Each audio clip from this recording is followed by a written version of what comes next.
அனைவருக்குமே வணக்கம். சற்று முன் கிடைத்திருக்கக்கூடிய ஒரு மிக மிக முக்கியமான செய்தி ஒன்று வெளியாகியுள்ளது. சற்று முன் செந்தில் பாலாஜியின் வழக்கில் நடந்த மர்மம், கதரும் ஸ்டாலின், இது மாதிரி செய்திகள் வெளியாகிருக்கு. இப்போ செந்தில் பாலாஜி அவர்கள் பார்த்தீங்கன்னா சட்டத்துக்கு விரோதமான பணப்பரிமாற்ற வழக்கில் சிக்கி ஒரு 471 நாட்களாகவே புழல் சிறை இருந்தார் இல்லையா. ஸோ இவர் பார்த்தீங்கன்னா இவர் செந்தில் பாலாஜி மட்டும் இதில் குற்றவாளி இல்லை. இதில் நிறைய பேருக்கு இதில் சம்மந்தம் இருக்குது. ஸோ அப்படின்ற மாதிரி தான் பார்த்தீங்கன்னா ஒரு பெரிய டவுட்டால் தான் இப்போ நீதிமன்றம் பார்த்தீங்கன்னா ரகசியமாக ஒரு பிளான்கள் போட்டு தான் செந்தில் பாலாஜி அவர்களுக்கு ஜாமீன் கொடுத்துருந்தாங்க. ஸோ நிபந்தனை அடிப்படையில் அவருக்கு கொடுத்துருந்தாங்க இல்லையா.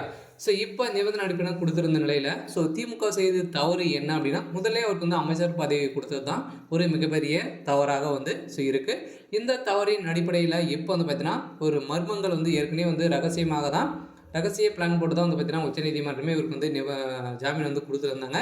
இந்த ஜாமீன் அடிப்படையில் செந்தில் பாலாஜி அவர்கள் இப்போ வசமாக சிக்கிய சம்பவத்தினால பார்த்தீங்கன்னா செந்தில் பாலாஜி அவர்கள் ரகசியமாக முதல்வர் ஸ்டாலின் அவர்கள் சந்தித்து பேசிய ஒரு முறையில் அவருக்கு கொடுக்கக்கூடிய ஊழல் பணங்கள் அனைத்துமே எங்கே போகுது அப்படின்ற மாதிரி பார்த்தீங்கன்னா ரகசிய ஒருவரால் இப்போ தாக்கல் பண்ணிருக்கக்கூடிய ஆதாரத்தால் வசமாக சிக்கிய சம்பவத்தினால தான் முதல்வர் ஸ்டாலின் அவர்கள் பார்த்தீங்கன்னா இப்போ செந்தில் பாலாஜியுடைய வழக்கில் புதிய திருப்பமாக உச்சக்கட்டத்தை அடைஞ்சிருக்கு இல்லையா. கூடியவர்கள் செந்தில் பாலாஜி அவர்கள் மீண்டும் புழல் சிறையில் அடைக்கப்படுவார் அப்படின்ற மாதிரி தான் இப்போ பேசப்பட்ட ஒரு முறையில். இதன் அடிப்படையில் தான் ஏற்கனவே ஒரு ரகசிய பிளான் போட்டு தான் செந்தில் பாலாஜியுடைய வழக்கிலே அவருக்கு ஜாமீனை கொடுத்தாங்க.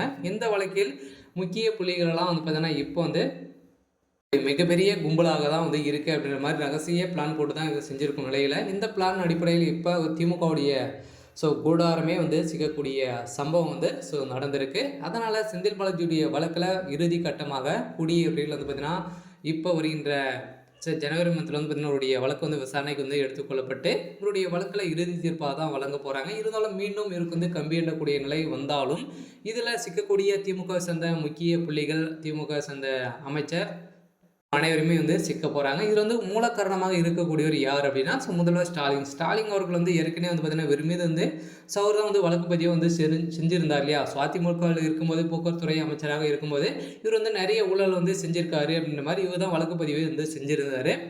இந்த வழக்கின் அடிப்படையில் இருவருமே இப்போ சேர்ந்துக்கிட்டு ஒரே கட்சியில் பார்த்தீங்கன்னா போயிருக்கக்கூடிய நிலையில் இப்போ நீதிமன்றமே பார்த்தீங்கன்னா பெரிய டவுட்டாக போட்டு தான் இப்போ ரகசிய பிளான் போட்டு இப்போ செந்தில் பாலாஜியுடைய வழக்கில் மேயக்கூடிய ஆடுகள் இப்போ பிடிச்சிருக்காங்க. அதனால் செந்தில் பாலாஜி வழக்கில் அதிரடியாக குடியேறும் மர்ம நபர்கள் பார்த்திங்கன்னா மர்மங்கள் அனைத்துமே வெளிவந்திருக்கக்கூடிய சம்பவம் பெரும் அதிர்ச்சியை ஏற்படுத்தியிருக்கு. இருந்தாலும் செந்தில் பாலாஜியுடைய வழக்கில் என்ன தீர்ப்பு வழங்க போகிறாங்க அப்படின்றது தான் நம்ம வெயிட் பண்ணி பார்க்க போகிறோம். அதனால் இன்றைக்கான அப்டேட் இது தான். மறக்காமல் நம்மளுடைய சேனலை சப்ஸ்கிரைப் பண்ணிக்கோங்க. தேங்க்யூ.